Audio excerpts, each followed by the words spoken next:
భారతదేశ మాజీ ప్రధాని మంత్రి శ్రీ డాక్టర్ మన్మోహన్ సింగ్ మరణం కాంగ్రెస్ పార్టీకి తీరని లోటు. వారి ఆత్మకు శాంతి చేకూరాలని మంచిర్యాల పట్టణంలోని ఎమ్మెల్యే నివాసం వద్ద వారి చిత్రపటానికి పూలమాలలు వేసి నివాళులు అర్పించిన మంచిర్యాల జిల్లా డీసీసీ అధ్యక్షురాలు కొక్కిరాల సురేఖ ప్రేమ్ సాగర్ రావు, తెలంగాణ గిరిజన కోఆపరేటివ్ ఆర్థిక అభివృద్ధి కార్పొరేషన్ చైర్మన్ కోట్నాక తిరుపతి, కౌన్సిలర్లు, నాయకులు, మహిళా నాయకురాలు, యువజన కాంగ్రెస్ నాయకులు, ఎన్ఎస్యుఐ నాయకులు, కార్యకర్తలు పాల్గొన్నారు. అనంతరం కొక్కిరాల సురేఖమ్మ మాట్లాడుతూ మన్మోహన్ సింగ్ వివిధ హోదాల్లో దేశానికి వారు అందించిన సేవలను ఈ సందర్భంగా గుర్తు చేశారు. తన ఆర్థిక సంస్కరణలలోని భారతదేశ ఆర్థిక వ్యవస్థను గాడిలో పెట్టిన మహామేధావి, ఆర్థికవేత్త, నిజాయితీ పరుడు, మచ్చలేని రాజకీయ నాయకుడు మన్మోహన్ సింగ్ గారు తన 92వ ఏట తుది శ్వాస విడిచినారు. వారి ఆత్మశాంతి కోసం ఈరోజు ఘనంగా ఇక్కడ నివాళులు అర్పించడం జరిగింది. మన భారతదేశంలో ఈరోజు విదేశీ పెట్టుబడులు వస్తున్నాయంటే దానికి కారణం మన్మోహన్ సింగ్. అలాగే సమాచార విప్లవం కూడా ఆయన తీసుకొచ్చారు. 3G 4G వల్ల మనకు అందుబాటులోకి వచ్చింది అంటే దానికి కారణం కూడా మన్మోహన్ సింగ్. అలాగే గ్రామీణ ప్రాంతాల వాళ్ళకు, పేదవాళ్ళకి మంచి చేయాలన్న ఉద్దేశంతో 100 రోజుల ఉపాధి హామీ పథకం ప్రారంభించింది కూడా వారు.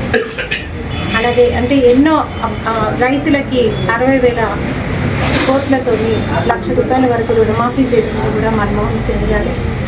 అలాగే వారు ఎన్నో ఆర్థిక సంస్కరణలతో సాధారణ పేద ప్రజలకు మంచి చేయడం. అలాగే ఇవాళ ఐటీ రంగంలో భారతదేశం అభివృద్ధి చెందింది అని అంటే దానికి కూడా మన్మోహన్ సింగ్ జీ గారు తెచ్చిన సరళీకృత ఆర్థిక విధానాలు కూడా కారణం. వారు ఈ దేశానికి ఎనలేని సేవ చేస్తున్నారు. 10 ఏళ్ళు భారతదేశానికి ప్రధానమంత్రిగా పనిచేస్తున్నారు. ఆ మహనీయునికి ఈరోజు ఆత్మశాంతి జరగాలి అని చెప్పేసి కాంగ్రెస్ పార్టీ నాయకులం, కార్యకర్తలం అందరం కూడా వారికి ఘనమైన నివాళులు అర్పించడం జరిగింది.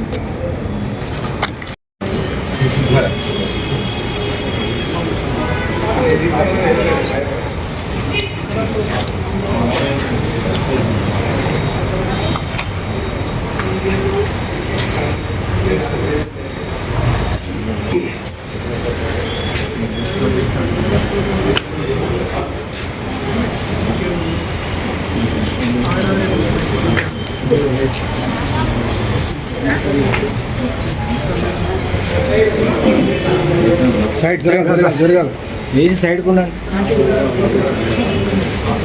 ఓకే అమ్మ ఇంకా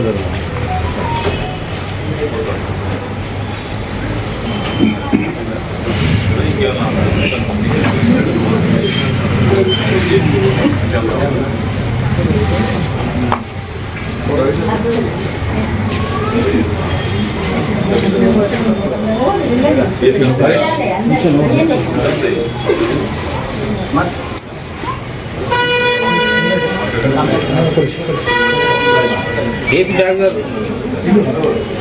నమస్తే